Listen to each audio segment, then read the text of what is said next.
میں نے ایک کزن میرج سے متعلق ایک بیان کیا تھا کہ کزن میرج کا رواج ڈالنا چاہیے کیونکہ شریعت اس کی ترغیب دیتی ہے. سے بعض لوگوں نے کہا کہ میڈیکل سائنس یہ کہتی ہے کہ کزن میرج میں معذور بچے پیدا ہوتے ہیں. ٹھیک ہے نا, یہ آج کل ایک مشہور کیا ہوا ہے. اور بعض لوگوں نے یہ بھی کہا کہ مفتی صاحب کی میڈیکل سائنس پہ ریسرچ نہیں ہے. اگر ان کی ریسرچ ہوتی تو یہ بات نہ کرتے. ایسا نہیں ہے. مجھے پتا ہے کہ ڈاکٹر یہ کہتے ہیں کہ کزن میں نکاح سے بچے معذور پیدا ہوتے, مجھے پتا ہے. پھر بھی میں کہتا ہوں کہ کزن میرج کو رواج بول لو یار دینا چاہیے. باقی ڈاکٹر ایسا کیوں کہتے ہیں تو کہنے دیں, ڈاکٹروں کہنے دیں, اس سے کیا ہوتا ہے. باقی ساری باتیں ڈاکٹروں کی مانتے ہیں آپ تو کہنے دیں ڈاکٹر کو, کچھ بھی نہیں ہوتا. چچا زاد, پھوپھی زاد, خالہ زاد, ماموں زاد, یہ ان بہنوں سے, جو بہن ہے نہیں حقیقت میں لیکن مجازن بہن کہا جاتا ہے قریبی رشتے کی وجہ سے, ان میں نکاح کو رواج دینا چاہیے. اس میں بہت سارے فضائل ہیں اس کے. پہلی بات, قرآن مجید نے الگ سے پروٹوکول دیا ہے ان 4 رشتوں کو. جہاں اللہ نے نکاح کو حلال کیا نا, نبی کو کہا کہ ہم نے آپ کے لیے بہت سی عورتیں حلال کی ہیں, ان میں اللہ نے الگ سے ان 4 عورتوں کا ذکر کیا. وبنات عمک, اے نبی آپ کے لیے آپ کی پھوپھی کی بیٹیاں بھی حلال, یعنی آپ کے چچا کی بیٹیاں بھی حلال. وبنات عماتک, اور آپ کی پھوپھی کی بیٹیاں بھی حلال. وبنات خالک, اور آپ کے ماموں کی بیٹیاں بھی آپ کے لیے حلال. وبنات خالاتک, اور آپ کی خالہ کی بیٹیاں بھی. تو ان کو الگ سے ہائی لائٹ کیا جا رہا ہے. کوئی تو حکمت ہوگی نا, یہی کہ بھئی یہ تو ہے ہی. ہمارے حضرت فرمایا کرتے تھے کہ یہ تو رشتے اللہ نے پیدا ہی شادی کے لیے کیے ہیں. جو رشتے اللہ نے پیدا ہی شادی کے لیے کیے ہوں, کیا ان کو اللہ لنگڑے لولے بچے پیدا کرنے کے لیے کرے گا؟ ہے بھائی, کیا ہو گیا؟ وہ اس لیے پیدا کرے گا تاکہ لنگڑے لولے بچے پیدا ہوں؟ ایسا تھوڑی ہوگا. دوسرا مسئلہ یہ ہے کہ ان میں نکاح میں ایک اور فائدہ ہے, صلہ رحمی. رشتہ داری کیا ہوتی ہے بولو نا, مضبوط. اور رشتہ داری جوڑنا شریعت کا حکم ہے یا نہیں ہے؟ اتنی بڑی فضیلت, نماز روزے کی طرح فرض ہے رشتہ داری جوڑنا. اس سے رشتہ کیا ہو جاتا ہے؟ بہت مضبوط. نبی صلی اللہ علیہ وسلم رشتہ جوڑنے کا بڑا خیال کیا کرتے تھے, بہت خیال. تیسرا فائدہ اس میں یہ ہے کہ شریعت میں لڑکی کا جو نکاح ہے اس میں اس کا اہتمام کیا گیا ہے کہ غیر کفو میں نہ ہو. غیر کفو کا مطلب ہے کہ لڑکا لڑکی کے پیرلل یا اس سے برتر ہونا چاہیے, اس سے کمتر نہیں ہونا چاہیے, خاندانی لحاظ سے خاص طور پہ.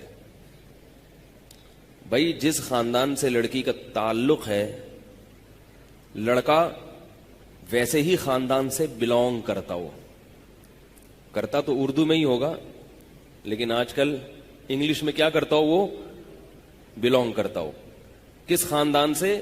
ایسے خاندان سے جو لڑکی کے برابر ہو یا اس سے افضل ہو, اس سے نیچے نہ ہو. اسلام میں ذات پات کا فرق نہیں ہے لیکن نکاح کے لیے اس کا خیال کیا گیا ہے کہ لڑکی اونچے خاندان سے کسی کمتر لوگوں میں نہیں جانی چاہیے, ورنہ کس کا نقصان ہے بولو نا, لڑکی کا نقصان. کیونکہ لڑکی نے ماتحت بننا ہے نا شوہر کے, تو ماتحت ایسی شخصیت کے بنا جاتا ہے جو آپ ذہنی طور پر اس کو اپنے سے برتر مان رہے ہو. اگر وہ بھنگی چماروں میں چلی گئی, بڑے اونچے خاندان سے چلی گئی, کہاں؟ بھنگیوں کے خاندان میں, اور آپ کہیں کہ چونکہ وہ بھنگی مسلمان ہے, کلمہ پڑھتا ہے, تو کوئی بات نہیں, ٹھیک ہے کلمہ پڑھتا ہے, مسلمان ہے, چاہے جو بھی ہو, لیکن لڑکی ذہنی طور پر اپنے شوہر کو اپنے سر کا تاج نہیں بنائے گی, اطاعت نہیں کرے گی. اس کو برتری کا احساس ہوگا, میں اونچی اور یہ کیا, میں اس کی کیوں مانوں. اس سے طلاق کا ریشو بولو نا بھائی بڑھے گا, اور نہیں بھی طلاق ہوگی تو پھر ایک مصیبت, ساری زندگی ایک ٹینشن. تو یہ جو چچا زاد, پھوپھی زاد, خالہ زاد, ماموں زاد بھائی کے رشتے ہیں, یہ سارے کفو ہوتے ہیں خاندانی اعتبار سے. ان میں کوئی بھی خاندانی اعتبار سے غیر کفو بولو نا بھائی نہیں. تو شریعت میں جو کفو کی تلاش ہے وہ کیا ہو جاتی ہے؟ آسان. بھئی یہ تو اپنے ہی خاندان کا ہے, تو خاندان کی تو اب بات ایک پوائنٹ تو کم ہو گیا نا. جو بھائی کتنے نمبر لگائے جاتے ہیں نا, کیا کیا دیکھا جاتا ہے, تو ایک نمبر تو شریعت نے حل کر دیا نا کزن میرج کے ذریعے. اب اس کی تو تحقیق کی ضرورت ہی نہیں خاندان میں. خاندان تو یہ ہے نا, جو تم ہو وہی ہے. کیا خیال ہے؟ اور پانچواں فائدہ, 4 فائدے بیان میں 3 بتائے ہیں, 3 بتائیں آپ لوگ تو نمبر تو یاد کر لیں کم از کم.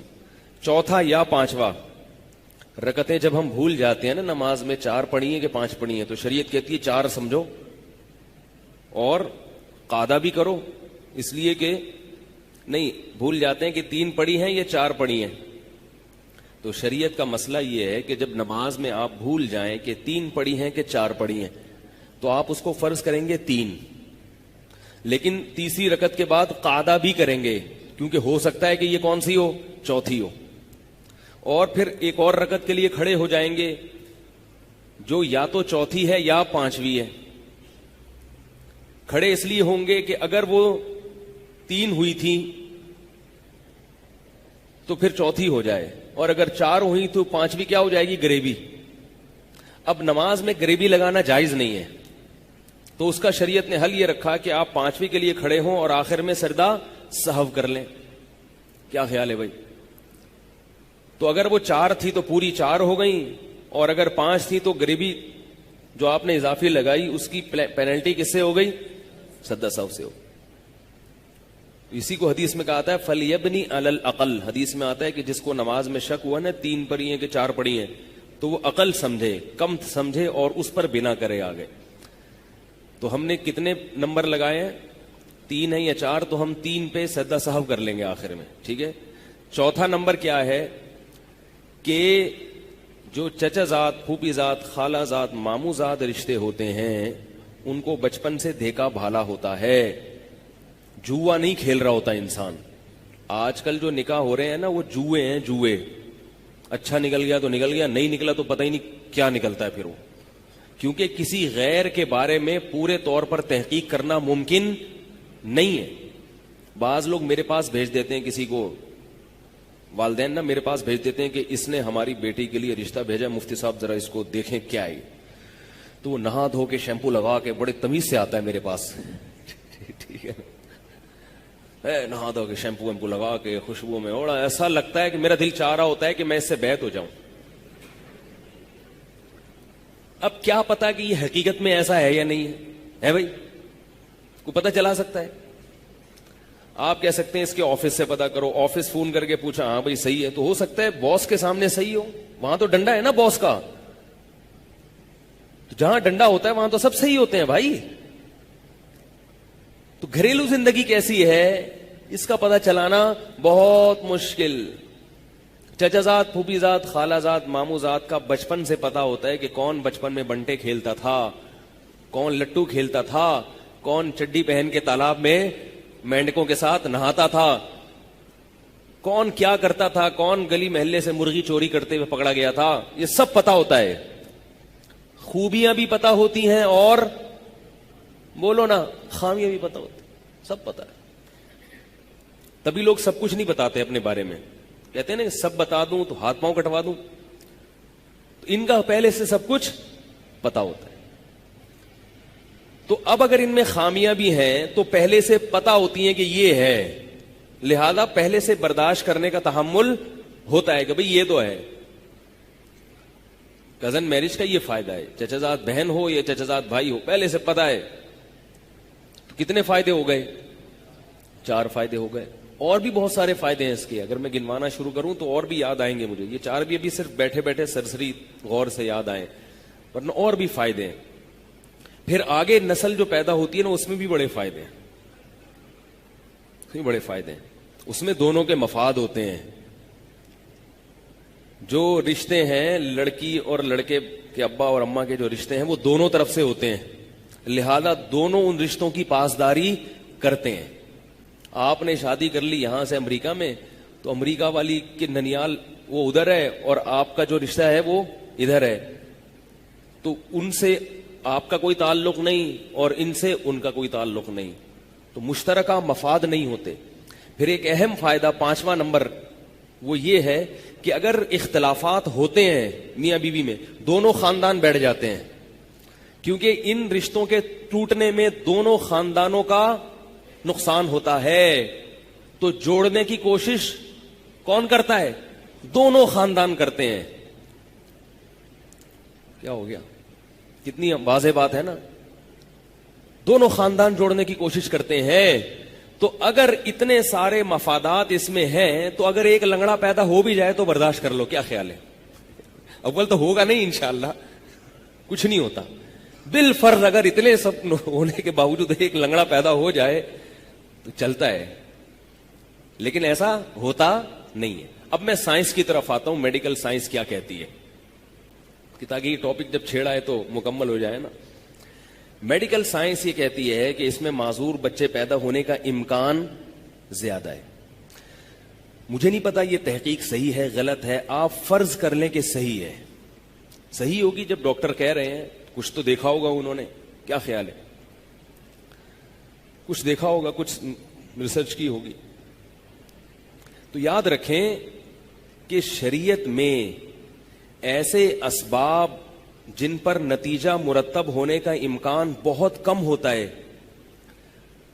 تھوڑی گاڑی اردو استعمال کر رہا ہوں، پھر اس کی وضاحت کروں گا آسان زبان میں. ایسے اسباب جن پر نتیجہ مرتب ہونے کا امکان بہت کم ہوتا ہے، شریعت میں ان اسباب کو لفٹ کرانے کی اجازت نہیں ہے، اور اس کو توکل کے خلاف سمجھا گیا ہے. بعض اسباب ایسے ہوتے ہیں جن پر نتیجہ مرتب تو ہوتا ہے مگر لاکھوں میں ایک یا ہزاروں میں ایک. تو شریعت کہتی ہے ان اسباب کی طرف توجہ مت دو ورنہ وہمی بن جاؤ گے، کیونکہ شریعت میں توہم پرستی کی اجازت نہیں ہے. اب ڈاکٹر کی تحقیق اگر صحیح بھی ہے تو مشاہدہ یہ کہتا ہے کہ یہ اکثر نہیں ہوتا، ہزاروں میں کوئی ایک ہوتا ہے.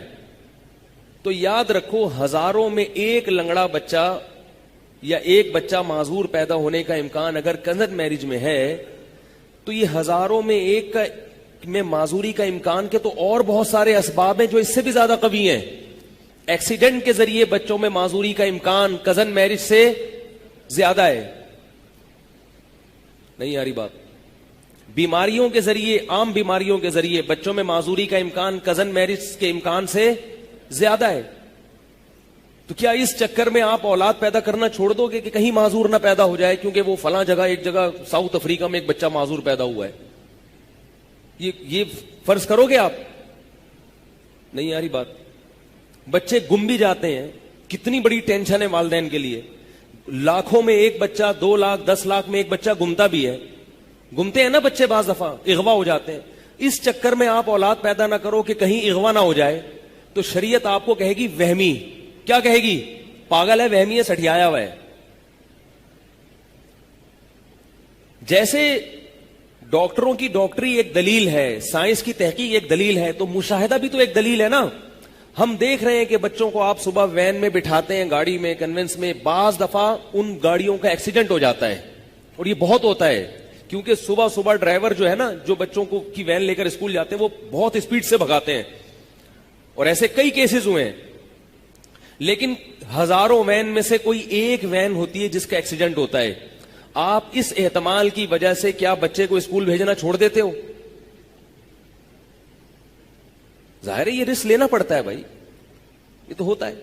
تو جتنا امکان بچے کے ایکسیڈنٹ ہونے کا ہے، اس سے بھی کم امکان کزن میرج کے نتیجے میں معذور بچہ پیدا ہونے کا ہے. ایک بات تو یہ. دوسرا، کزن میرج کے نتیجے میں اگر معذور بچہ بالفرض پیدا ہوا تو یہ بھی یقینی نہیں ہے کہ یہ کزن کی وجہ سے ہوا ہے، یہ ویسے ہی ہوا ہے. لیکن جو وہمی لوگ ہیں وہ اس کو کس کھاتے میں ڈال دیں گے؟ Cousin marriage. تو بھائی انگریزوں کا حساب کتاب الگ ہے، وہ اللہ کو نہیں مانتے. اللہ پہ توکل کیا ہوتا ہے اس لفظ سے وہ آشنا نہیں ہے. وہ تو احتیاط کے قائل ہیں. تو احتیاط میں وہ اتنے پاگل ہو جاتے ہیں کہ مائیکل جیکسن نے ہاتھ پہ کیا باندھے ہوئے تھے؟ دستانے، تاکہ کسی کے جراثیم میرے ہاتھ پر نہ لگے. اب آپ مائیکل جیکسن کو سمجھا سکتے ہو کہ ہاتھ اتار کے مسافہ کیا کرو؟ وہ بھی دلیل دے گا کہ میڈیکل سائنس یہ کہتی ہے کہ جراثیم ہاتھ کے ذریعے ہاتھ میں ٹرانسفر ہوتے ہیں، اور اس کی رپورٹیں پیش کر دے گا وہ. تو آپ کے پاس کیا جواب ہوگا؟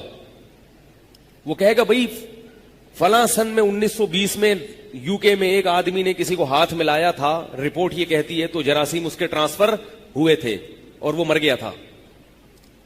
تو جب یہ امکان ہے, خارش تو لگ سکتی ہے نا, خارش زدہ آدمی کو آپ ہاتھ لگائیں گے تو امکان ہے نا خارش لگنے کا, بلکہ اس کے ساتھ بیٹھیں گے تو خارش لگنے کا امکان ہے, وہ چھینکے گا تو نزلہ لگنے کا امکان ہے, زکام کا امکان ہے. تو کیا ان امکانات کی وجہ سے مسافہ کرنا مسلمان چھوڑ سکتا ہے؟ اور گرین والے عید کے دن 3 دفعہ گلے ملنا چھوڑ سکتے ہیں؟ ہے بھائی, فیضان مدینہ والے عید کے دن 3 دفعہ گلے ملتے ہیں, تو کیا وہ یہ مان لیں گے یہ بات کہ بھائی مائیکل جیکسن تو گلے ملنا تو دور کی بات, وہ تو ہاتھ ملانے سے پہلے ہاتھ پہ کپڑا چڑھا رہا ہے, ذرا سے اس کے سامنے کوئی مائیکل جیکسن کے سامنے اگر چھینک دے نا, یہ دائرہ اسلام سے خارج ان کے نظر میں, یعنی جو ہاتھ ملانے پر آمادہ نہیں ہے اس کے سامنے آپ اگر چھینک دیں گے تو وہ تو آپ کا بیڑا غرق کر دے گا, بولے گا میں تو کب سے احتیاط کر رہا ہوں اور چھینک رہے ہو. تو میڈیکل سائنس تو یہ بھی کہتی ہے, لیکن شریعت اس کو کیا قرار دیتی ہے؟ توہم پرستی. شریعت کہتی ہے وہ 1901 میں ایک آدمی نے فلاں سے مسافہ کیا تھا تو مر گیا تھا, 1901 سے اب تک کروڑوں لوگ کروڑوں سے گلے مل رہے ہیں اور نہیں مر رہے, تو ان کروڑوں کو دیکھو گے یا 4-6 واقعات کو دیکھو گے؟ بھائی سمجھ لو کیا کہنا چاہ رہا ہوں میں.